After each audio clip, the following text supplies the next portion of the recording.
आपको दिखाते हैं प्रधानमंत्री नरेंद्र मोदी की तस्वीर, क्योंकि 9वीं बार आज वो ध्वजारोहण यहां से करेंगे, देश को संबोधित करेंगे। हर बार चर्चा 2014 से जो सिलसिला शुरू हुआ था वो एक बार फिर से आज प्रधानमंत्री वहां पर पहुंचेंगे। अक्सर उनके साफे पर चर्चा होती है, अक्सर जिन बातों पर चर्चा होती है, प्रधानमंत्री ने अक्सर इस मंच का इस्तेमाल इस बात के लिए किया है कि देश की जो मुख्य बिंदु है, जो मुख्य मुद्दे हैं, उन पर वो चर्चा करते हैं। चाहे वो स्वच्छता मिशन हो, चाहे बेटी बचाओ बेटी पढ़ाओ हो, प्रधानमंत्री ने हमेशा लाल किले के प्राचीर से एक संदेश देश को दिया है। और आज एक बार फिर प्रधानमंत्री नरेंद्र मोदी यहीं से ध्वजारोहण के बाद देश को संबोधित करेंगे।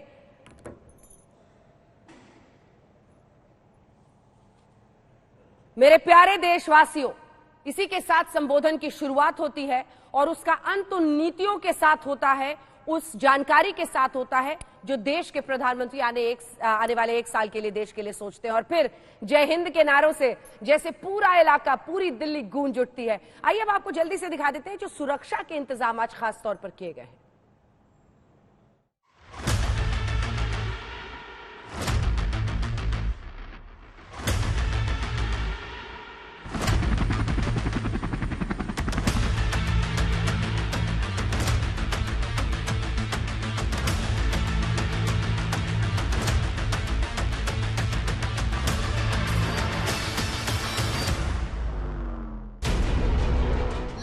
की प्राचीर से जब प्रधानमंत्री नरेंद्र मोदी राष्ट्र को संबोधित कर रहे होंगे तो राजधानी दिल्ली किले में तब्दील होगी। चप्पे चप्पे पर पहरा होगा, आसमान से जमीन तक चौकसी होगी।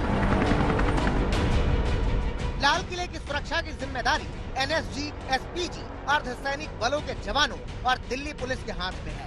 लाल किले के आसपास 200 मीटर तक के दायरे पर पैरामिलिट्री फोर्स की तैनाती है।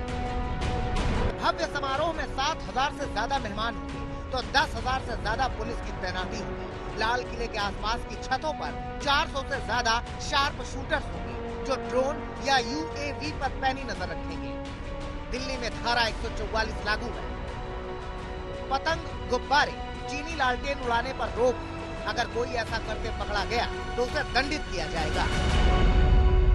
स्वतंत्रता दिवस को देखते हुए खुफिया एजेंसियों ने मल्टी टेरर अलर्ट जारी किया है। इसको देखते हुए लाल किले के आसपास सुरक्षा व्यवस्था बेहद कड़ी कर दी गई है। सुरक्षा व्यवस्था को देखते हुए जो लाल किले का मेन एंट्री गेट है, यहाँ पर आप देख पा रहे हैं, ये जो बड़ा सा कंटेनर है, इस कंटेनर से जो मेन एंट्री गेट है इसको पूरी तरह से ढक दिया गया है और इस पर लिख दिया गया है स्वतंत्रता दिवस 2022। इसके ठीक जो पीछे की साइड है वहां पर जो पूरा समारोह है वो होना है। सुरक्षा को देखते हुए लाल किले के आसपास पैरामिलिट्री फोर्सेस के जवान वो तैनात कर दिए गए हैं। इसके अलावा जो एनएसजी के स्नाइपर्स हैं वो तैनात होंगी। एनएसजी की जो एंटी ड्रोन सिस्टम है वो भी पूरी तरह से लाल किला और लाल किले के आसपास तैनात होंगे। लाल किले के आसपास करीब 3 किलोमीटर तक का एरिया हाई क्वालिटी सीसीटीवी कैमरे की जद में होगा। इसके लिए अलग से सीसीटीवी कंट्रोल रूम बनाया गया है। पहली बार high tech trip wire alarm system का भी इस्तेमाल होगा। ये सिस्टम कैमरे के जरिए लाइन यानी आंखों से ना दिखने वाली रेखा तैयार करेगी। जब कोई शख्स उस लाइन को क्रॉस करेगा तो ये ऑटोमेटिक अलार्म के साथ रेड सिग्नल देगा, जिससे ये पता चल जाएगा कि वहाँ कोई संदिग्ध प्रवेश कर गया है या फिर वहाँ कोई संदिग्ध वस्तु पड़ी है।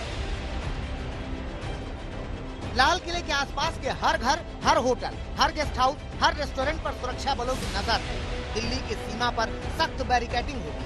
हर आने जाने वालों की चेकिंग होगी। कोई भी बाहरी गाड़ी बेरोक टोक दिल्ली नहीं आ सकती। खुफिया विभाग ने कई तरीके के अलर्ट जारी किए हैं आतंकी संगठनों को लेकर के, जिसके बाद दिल्ली में सुरक्षा बेहद कड़ी कर दी गई है।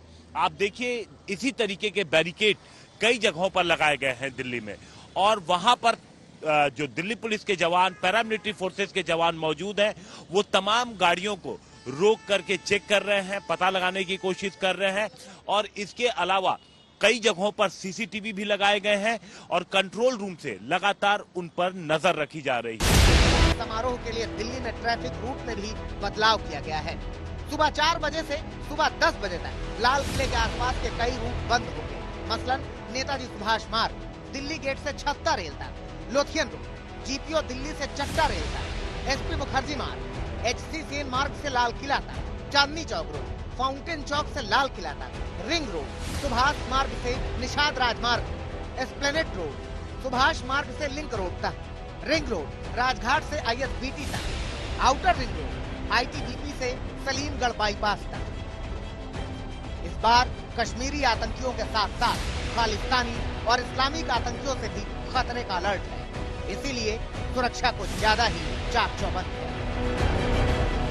हिमांशु मिश्रा के साथ अरविंद ओझा, दिल्ली आज तक।